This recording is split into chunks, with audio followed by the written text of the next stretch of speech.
Yeah, what's up?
All right. I guess it's 1:11. We should get started.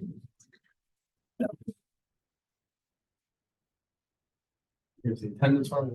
Yeah, very good. Yeah. So you guys have a test on Wednesday, right? Yeah. Okay. I will as I will try to write some sort of practice exam over the weekend, get it posted hopefully before Monday. Hopefully today, really, if I can find time. Or something though. And it looks like it covers basically starting with partial derivatives up through section 10.2, which is geometric series essentially. Convergent series, geometric series, but not like every series thing that we're going to do after this. So I feel like today we'll continue to talk about series a bit. Monday we'll have a review. Depending on if I've gotten the practice exam posted, we might look over that, or we might just kind of go over general like examples. If you have questions, you can obviously bring them. Well, let's continue talking about geometric series in general, geometric series kind of specifically, but I have a few other things to say as well. But let's look at, there's a couple examples and a couple of things I want to mention. So I'll point out that last time we said the following. In the geometric series, the sum from n equals 0 to infinity of a times r to the n, which you could write out, although we don't usually, well, that's not true, we often do, as a plus a times r plus a times r squared plus a times r cubed, etc., etc., etc., is equal to a divided by 1 minus r. It sums to that as long as r is between -1 and 1. Or alternatively written, the absolute value of r is less than 1. And then I said something more general, which I think is worthwhile. More generally,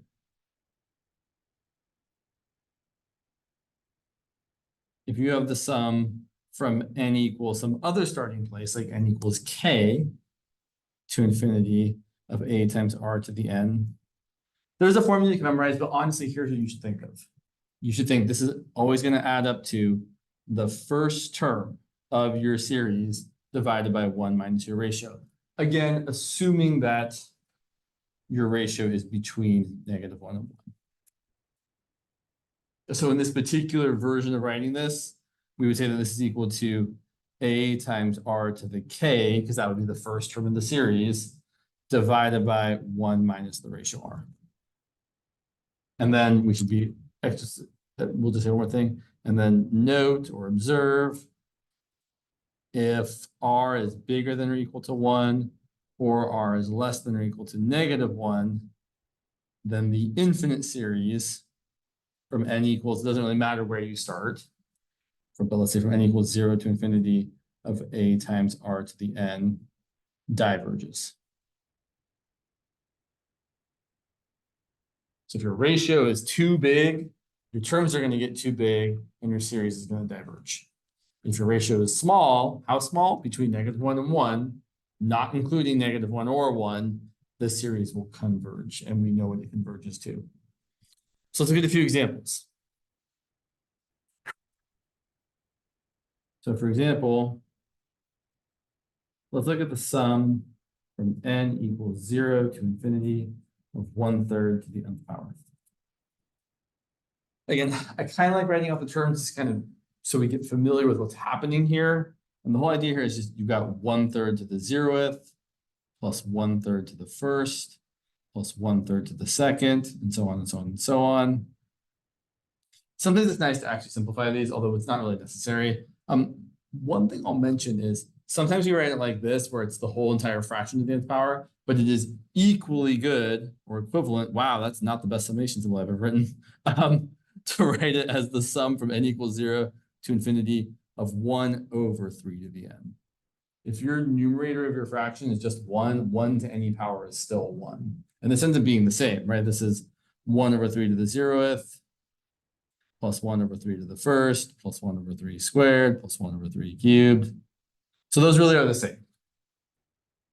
And this is going to sum to or converge to 1/1 minus 1/3. General pattern, but I will point out this is, right, the first term is 1. Something, anything to the 0th power is 1. And so we do get 1/1 minus 1/3, which is 1/2/3, which is equal to 3/2. Now, why does this other formula work? Well, we kind of talked about last time, there's like this geometric, the partial sum thing that works, but really I would say it's worth it to kind of buy in.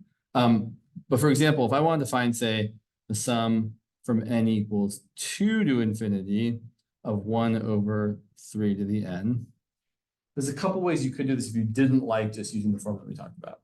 So we could say, well, that's going to be 1/3 squared plus 1/3 cubed, and so on and so on and so on. And we could say, well, that's the same as the sum from n equals 0 to infinity of 1/3 to the n, which we just found out was 3/2, minus, I'm going to subtract off the first couple terms. So I'm going to subtract off the sum from n equals 0 to 1 of 1/3 to the n.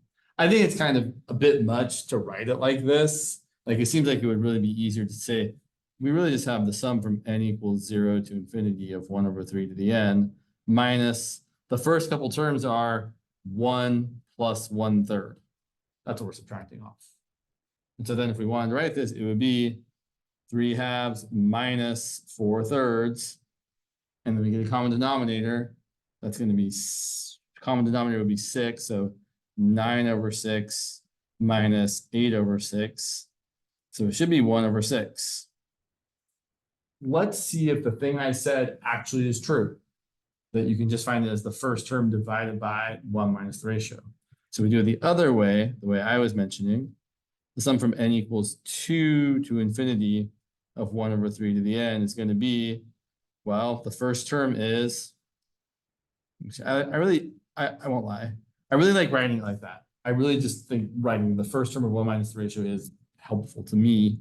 And then the first term of this series starting at n equals 2 is going to be 1/3 to the second, which is 1/9, divided by 1 minus my ratio, which is 1/3, That ends up being 1/9 over 2/3. That's 1/9 times 3/2. And yeah, that's 1/6. So it really does work.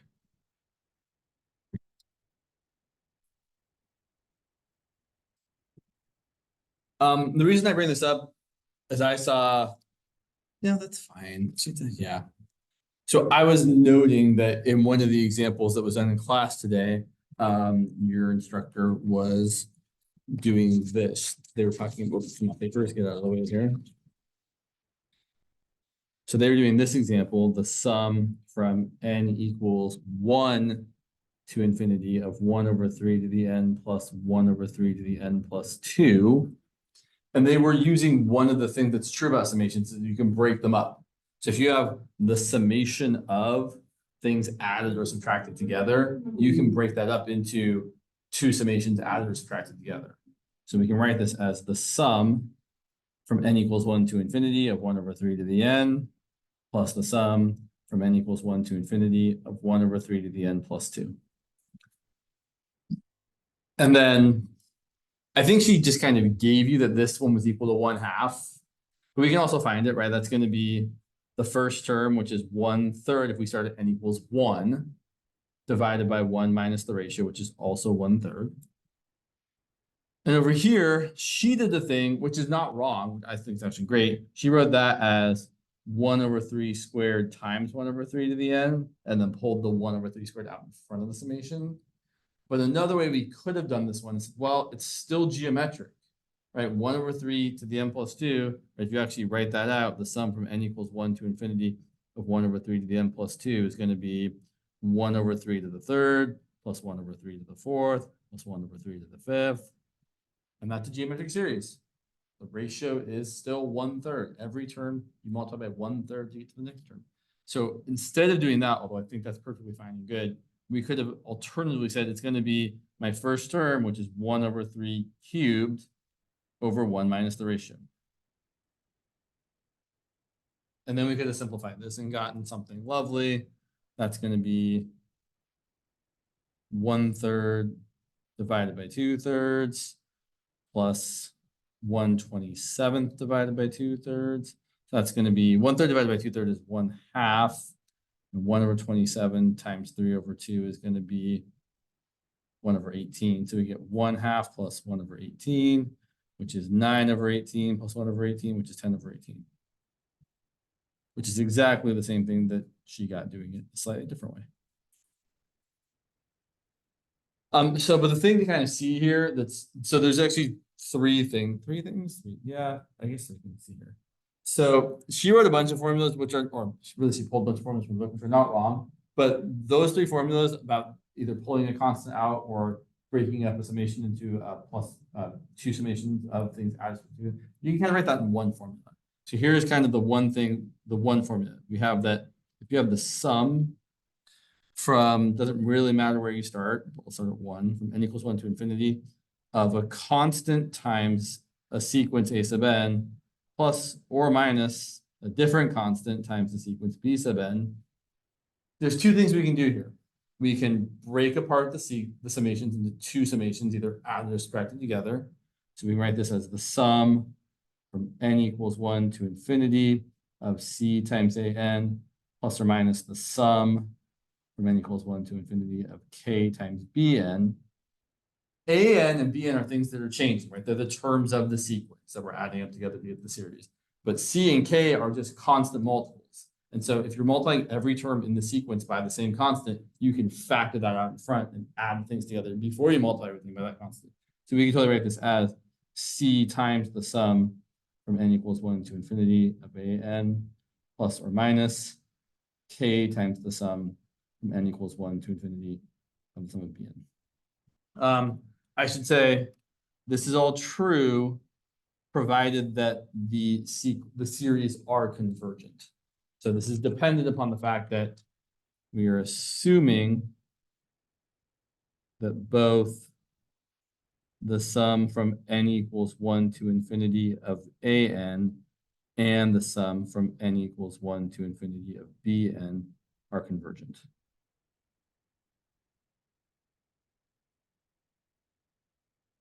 If they're not, weird things can happen. Untrue things. Like you write the two things add up to zero, but really they both like add to infinity, negative infinity, and then it's all sorts of weirdness. Yeah, okay. So I would say I would encourage you to play around with geometric series. So I could see asking three questions like, in fact, I'll ask you all three questions. So here's a typical kind of question one could ask about series in general. Determine, I don't love this pen. Sorry, I keep using the wrong pen. Apologies. I blue pen this one. Determine whether the following series converge or diverge, and if the series converges, what does it converge to? Or find the value it converges to. I'm going to give you four of them.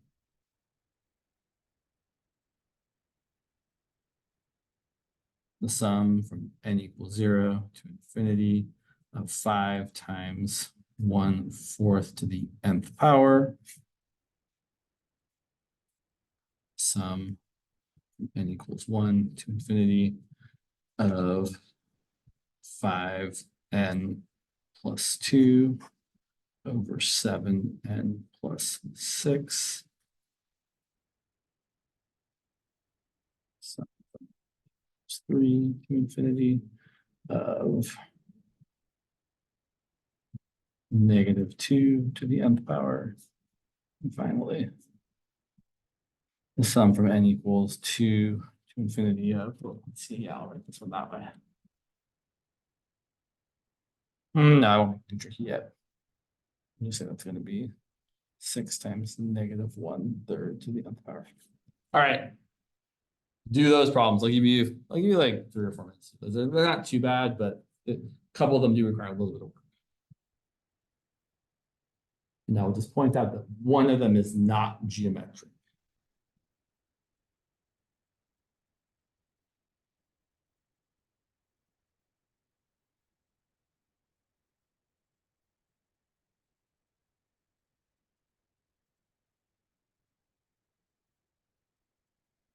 You know what? I kind of have to pee. I'm going to go use the restroom while you guys work on that.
All right, let's go ahead and talk about whether these converge or diverge. And if they can, what they converge to, if they converge. So for this first one here, when I look at something like this, if I see something raised to the nth power, that usually means it's geometric. And the thing that's being raised to the nth power is our ratio. If it helps, you can write out terms, but we can certainly see this as 5 plus 5 times 1/4 plus 5 times 1/4 squared. And we can see that every subsequent term is just going to get multiplied by the previous term by 1/4 to get there. So it's definitely geometric. The ratio is between -1 and 1, so it certainly converges. So the series converges, and it converges to the first term, which is 5 times 1 over 1 minus the ratio, which is 1/4. I do think it's generally a good idea to simplify these things because typically we should. That's going to be 5 divided by 3/4, which is 5 times 4/3, which is 20/3.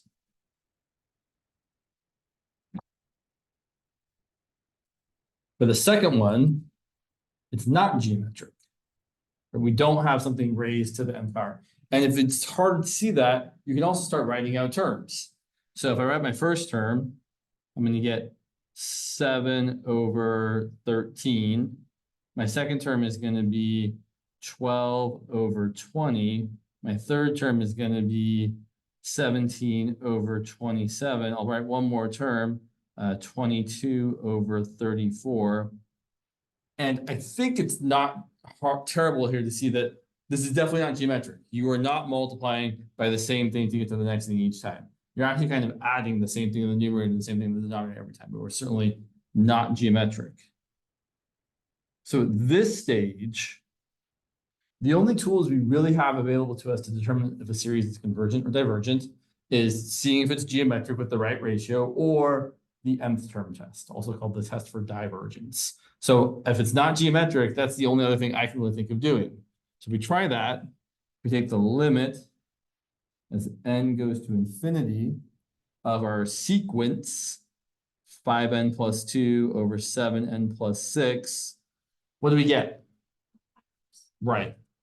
So I want to point out, because here's where the language can get a little bit confusing.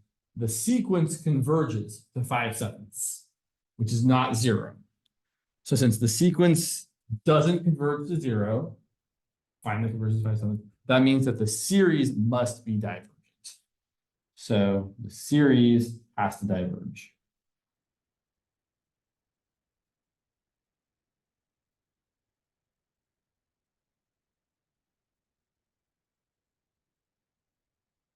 One thing I think people overlook sometimes is even if the limit of the sequence doesn't exist, the series is still divergent. I'm not thinking of a good example. Oh, well, yeah, sure. I can give you one example. We'll get to that in a minute. So looking over here at number 3, and I think we've gotten a little bit messy here. Let's kind of draw some lines to help us cut things off from each other. There's 3. Okay, so for 3, it is geometric, but our ratio is too big. Our ratio R is -2, right? If we start writing things out, that's going to be -2 to the 3rd, plus -2 to the 4th, plus -2 to the 5th.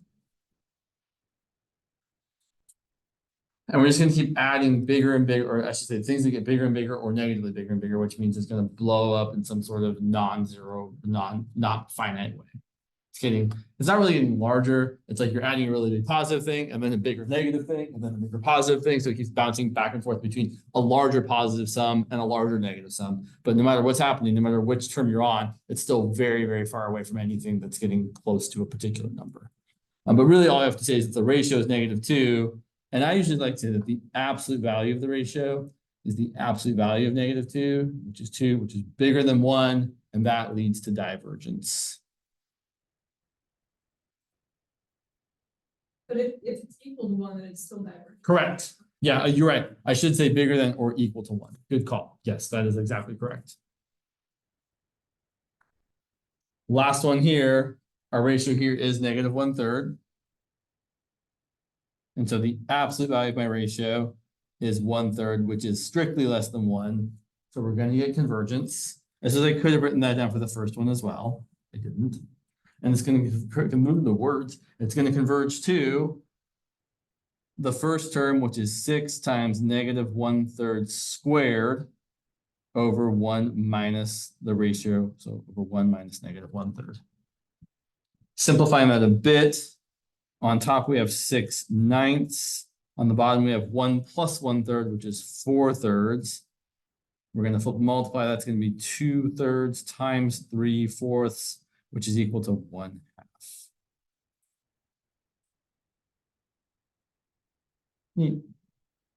Yeah, okay. So a few more of these problems, and then we'll do a few application problems and call it a day. So there's 3 more that I have in mind here. Let's see, let me make sure I remember what they were. Oh yeah. So I mentioned that I mentioned that there was an example of like a series the sequence not being convergent and the series still diverging. So for example, if you have the sum from n equals 1 to infinity of sine of n, which is kind of annoying, but fine. It's kind of weird because sine of 1, sine of 2, sine of 3 aren't typical kind of values, right? You're just kind of getting weird things. But if you take the limit as n goes to infinity of the sequence sine of n, well, the sine function, as you might be able to visualize, doesn't get close to any one particular value. It just keeps oscillating back and forth. So even though it'd be kind of strange, here's my sine function. I mean, some of it anyway. And so like sine of 1, well, again, usually we think about this being like 2 pi here. So sine of 1 is maybe like, there's maybe 1 right there. So sine of 1 is some number there. Sine of 2 is like some number there. Sine of 3 is like some number there. Right? We keep kind of doing just this oscillatory thing where you have some positive numbers, some negative numbers, some positive numbers, some negative numbers, and that's going to go on forever and ever and ever. And the sequence is not getting close to a particular number. So this limit does not exist. But you know what? The limit not existing means it's still not 0. So the limit as n goes to infinity of sine of n isn't 0, and that's all we need to know that the series must diverge. So by the nth term test, I actually prefer to call it the test for divergence because that kind of says what it's all about. So by the test for divergence, the sum from n equals 1 to infinity of sine of n must diverge. Cool. Okay, I got 2 more examples of geometric things, and then we'll talk about, well, we'll talk more geometric things, but kind of more applications. So let's look at this one for a second. The sum from n equals 1 to infinity of 3 to the n plus 4 to the n over 7 to the n. And fortunately, well, we are going to simplify this in a way, but we can't just, the 3 to the n plus 4 to the n is the word I'm looking for. I can't seem to find, is a non-starter. We can't do anything with it. Those don't simplify. So what we're going to do is we're going to break this up into 2 fractions. We're going to write this as the sum from n equals 1. I keep kind of meaning to kind of label things here. From n equals 1 to infinity of 3 to the n over 7 to the n plus 4 to the n over 7 to the n. And then we can break this up into 2 summations. The sum from n equals 1 to infinity. I would choose to rewrite 3 to the n over 7 to the n as 3/7 to the n, plus the sum from n equals 1 to infinity of 4 over 7 to the n. And then I can see that those are both geometric series, and they both have ratios that are small enough that they're going to converge. So right here, r is equal to 3/7. Here, r is equal to 4/7. So this series is going to converge to my first term. I'm looking at here. So if n equals 1, excuse me, my first term is 3/7 to the 1. I don't think you really need to write to the 1 part, but if it helps, write it. Over 1 minus the ratio. And over here, this one's going to converge to the first term, which is 4/7 to the 1 divided by 1 minus its ratio, which is 4/7. And then we can simplify this a little bit. That's going to be 3/7 divided by 1 minus 3/7 is 4/7, plus 4/7 divided by 1 minus 4/7 is 3/7. When you have fractions where like a fraction over fraction, both the denominators are the same, those denominators just end up canceling out. Right? You can flip and multiply, but I think you have the sophistication to just be like, oh yeah, the sevens are going to cancel. So you get 3/4 plus 4/3. You can get a common denominator and get 9/12 plus 16/12, which is 25/12.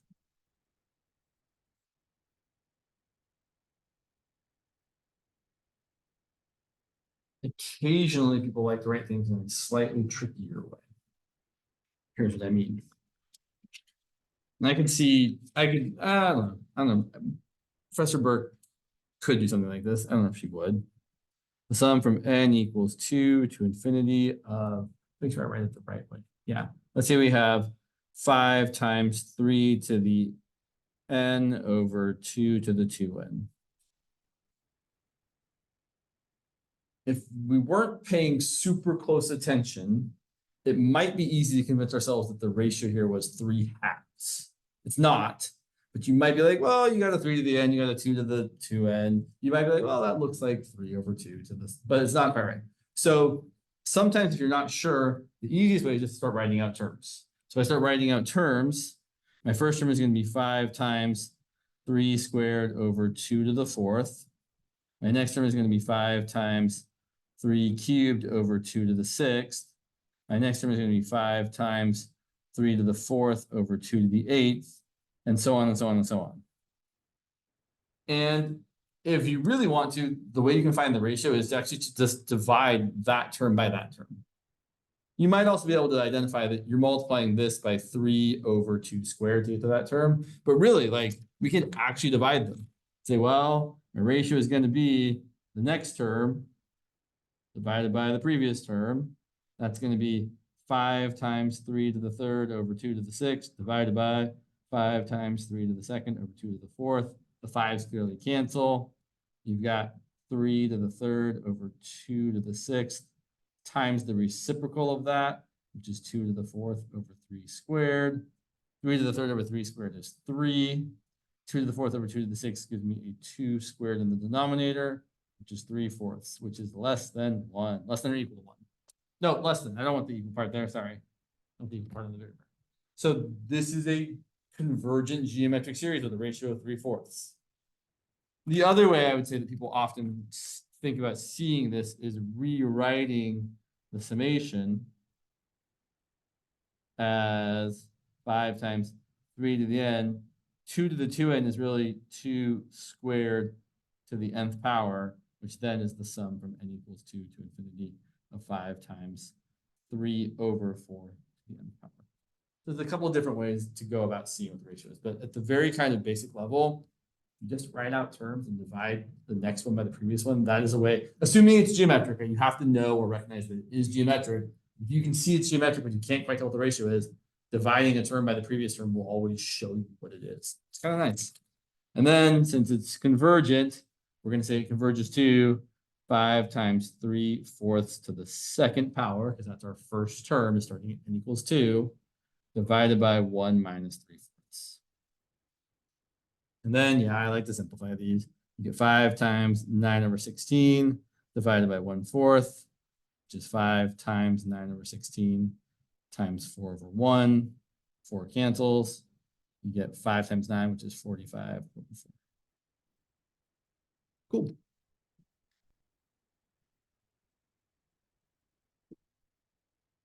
Let's look at a couple applications. I feel like application might be too strong a word there. Some word problems. Maybe they might feel application-y.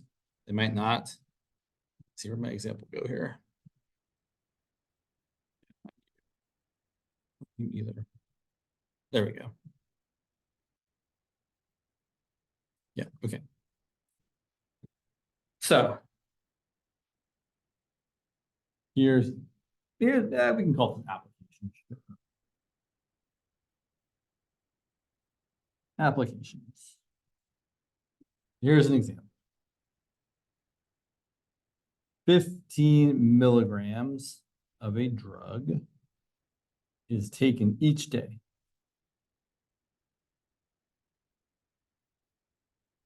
If the body retains 80% of the drug each day,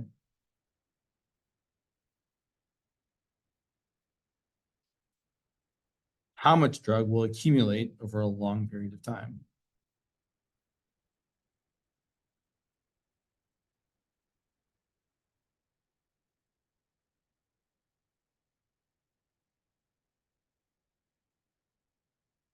So let's write out what's going to happen. The amount of drug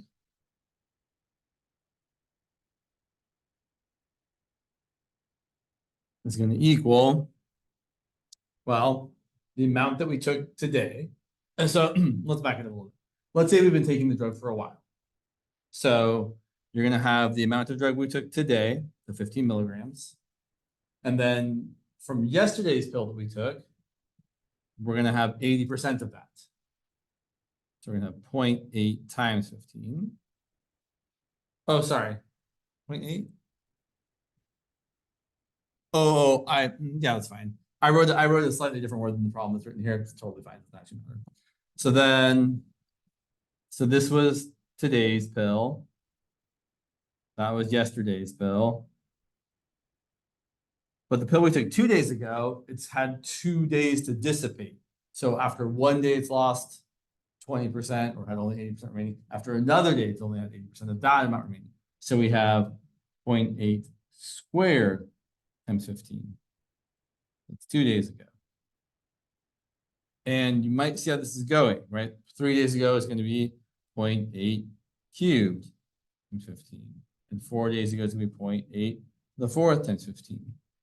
And the idea here is that if we do this for a long time, we're essentially saying infinity is probably an unreasonable exaggeration, but we're going to do it anyway. We're going to say that this goes on and on and on for a long time, so that the sum, the amount of drug that's accumulating in our body, if we do this for a long time, well, I'm going to factor out the 15, and I have 15 times 1 plus 0.8 plus 0.8 squared plus 0.8 cubed, which I could think of expressing as the sum from n equals 0 to infinity of 15 times 0.8 to the nth power. You don't even really have to write this though. Sometimes the question will be like, write this as a geometric series using summation notation just to practice it. But here really you could look at this and say, well, look, I know how this works. I've got a geometric series. Let me ask both of you, what's the first term of this geometric series? What's the ratio of this geometric series? 0.8, right? Every time to get from one term to the next, I'm multiplying by 0.8.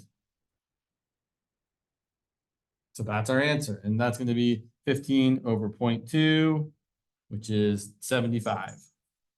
So if we do this for a really long time, we're getting really close to having 75 milligrams of this drug in our body.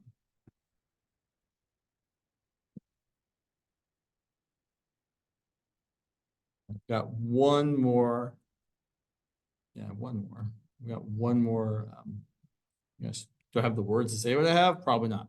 I've got one more application kind of problem, more of a word problem. But also, if you need to go, that's totally cool.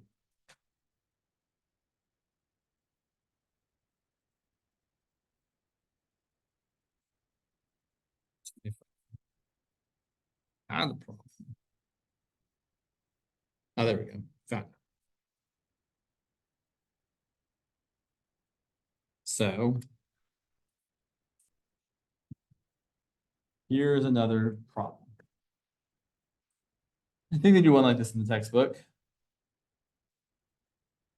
A ball is dropped from a height of, I'm going to say 90 feet. each rebound, the ball climbs to 60% of its previous height. So for example, starts from a height of 90. Let's say that's 90 there. And then after the first bounce, I'm gonna climb to a height of 60% of 90. Well, 6 times 9 is 54, so that's gonna be a height of 54 feet. And then it's gonna do it again to a smaller height, and so on, and so on, and so on. So the question that we're gonna ask is, how far does the ball travel?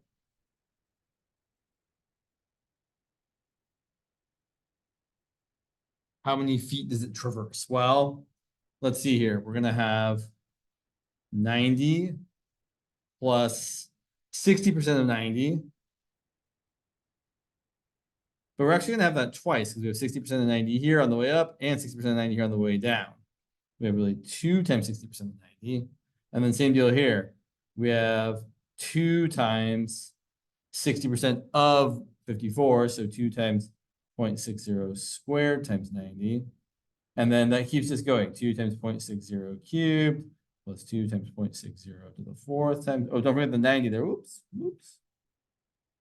So I would actually kind of ignore this first term here. And there's 2 ways you could do it. You can either write this as 90 plus 2 times 90 times the sum from n equals 1 to infinity of 0.60 to the nth power. Right? Because let me show my work a little bit better here. So what I'm saying is that all this here, each of these have a 2 times 90. So that's going to be 180 times 0.60 plus 0.60 squared plus 0.60 cubed, and so on and so on and so on. That's exactly that. 0.60 to the first plus 0.60 squared plus 0.60 cubed plus 0.60 to the fourth, and so on and so on, times 180 plus the 90. Doing it that way, we get 90 plus 180 times our geometric series, our infinite geometric series with a ratio that's between -1 and 1, converges to the first term, which is 0.60, divided by 1 minus the ratio, which is 1 minus 0.60. So that's going to be 90 plus 180 times 0.60 over 0.40 is a fraction that reduces to 3/2. So we get 90 plus 180 times 3 over 2, which is, let's see, 180 divided by 2 is 90. 90 times 3 is 270 plus another 90 is 360. Another way you could view this, though, if you wanted to, is you could think of all the downs being one thing. So you could be like, it's going to be 90 plus 60% of 90 plus 60% of that, so on and so on. And then all the ups, you don't get the first 90. So like you have just also another 0.60 times 90 plus 0.60 squared times 90, so on and so on. So we can think of this as 2 geometric series. The first one is the sum from n equals 0 to infinity of 90 times 0.60 to the nth power. So when you plug in 0, you get 0.60 to the 0, which is 1. Like you do 90 times 1. You plug in n equals 1, you get 0.60 to the first times 90. Oh, that's that term, and so on, so on, so on. Plus, then for the second half of it, you could do the same summation, except now, instead of starting at n equal to 0 like we did for that one, we're going to start at n equals 1 to get that 0.60 to the 1 as our first term. I'm sorry, we start at n equals 1. Sorry about that. So then we're going to get, this one's going to be the first term, which is just 90 times 1 over 1 minus 0.6. And this one's going to be 90 times 0.6, the first term over 1 minus 0.6. Then adding these together, we get 90 times, I should say 90 plus 90 times 0.6. Sorry, that looks kind of gross there. I apologize about that. Over 1 minus 0.6 is 0.4, right? We can add those fractions together because they have the same denominator. And then 90 times 90 plus 0.6 is really 90 times 1.6 divided by 0.4. And 1.6 divided by 0.4 is like 16 divided by 4, which is 4. So you get 90 times 4, which, hey, is also 360. Same number either way. Cool. So this ball will travel 360 feet if you let time go on forever and ever and ever, and assuming like no friction. All right, I think we can stop there since I'm the only person in the room. Hope you all have or had a lovely weekend whenever you're watching this. Bye.